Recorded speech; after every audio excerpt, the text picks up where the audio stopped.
Hello, ഇന്ന് നമുക്ക് തുടക്കത്തിൽ തന്നെ പണി കിട്ടിക്കൊണ്ടിരിക്കുന്ന ഒരു കേക്ക് കേട്ടോ.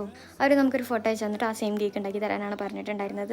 പിന്നെ ആ കേക്ക്സിൽ തന്നെ കുറച്ച് ചേഞ്ചസും കാര്യങ്ങളൊക്കെ വരുത്താനും പറഞ്ഞിട്ടുണ്ടായിരുന്നു. അവർ തന്ന കേക്കിൻ്റെ ഒരു മോഡലാണിത്. കുറച്ച് മെസ്സി ലുക്കായിട്ടുള്ള ഒരു കേക്ക്. ആ ഒരു കേക്കിലേക്ക് ആ സെയിം ഫ്ലവറും പിന്നെ അതിൻ്റെ ഫ്രണ്ടിലായിട്ട് കസ്റ്റമൈസ്ഡ് ടോപ്പർ, അവരുടെ സ്പെല്ലിംഗ് വെച്ചിട്ടുള്ള ഒരു ടോപ്പറും ചെയ്ത് കൊടുക്കാൻ പറഞ്ഞിട്ടുണ്ടായിരുന്നു. പക്ഷേ നമ്മൾ ടോപ്പർ കസ്റ്റമൈസ് ചെയ്യാൻ വേണ്ടി അവർ വിളിച്ചപ്പോൾ പറഞ്ഞു 2 ദിവസം മുന്നെങ്കിലും പറയണം, എന്നാലേ കിട്ടത്തുള്ളൂ.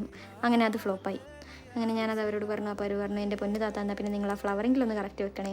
അപ്പോൾ ഞാൻ പറഞ്ഞു, ഓ ഷുവർ, തീർച്ചയായിട്ടും. അങ്ങനെ 2 ഫ്ലവർ വാങ്ങാൻ വേണ്ടി എൻ്റെ ഹസ്ബൻഡിനെ പറഞ്ഞു. ആൾ 2 ഫ്ലവറിന് പകരം ഒരു പൂന്തോട്ടം തന്നെ വാങ്ങി വന്നിട്ടുണ്ട്. ആകെ 4 ഫ്ലവർ വെക്കേണ്ട കേക്കിനാണ് ഈ പൂന്തോട്ടം മൊത്തം വാങ്ങി വന്നിട്ടുള്ളത്. അപ്പോൾ ഈ ഒരു കേക്കിൽ ജസ്റ്റ് ഒരു ബഞ്ച് ഫ്ലവർ വെച്ചപ്പോൾ തന്നെ കേക്ക് നിറഞ്ഞിട്ടുണ്ട്. ബാക്കി ഒരു ബഞ്ച് വേസ്റ്റായി. എന്തായാലും ആ പൈസ അങ്ങനെ പോയി കിട്ടി.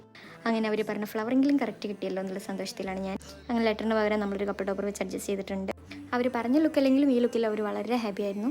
അപ്പോൾ നിങ്ങൾക്ക് കൂടി ഇഷ്ടമായെങ്കിൽ ഒന്ന് ലൈക്ക് ചെയ്യുക, അഭിപ്രായങ്ങളൊക്കെ കമൻറ്റ് ചെയ്യുക, ചാനൽ മറക്കാതെ ഒന്ന് സബ്സ്ക്രൈബ് ചെയ്യുക. Thank you.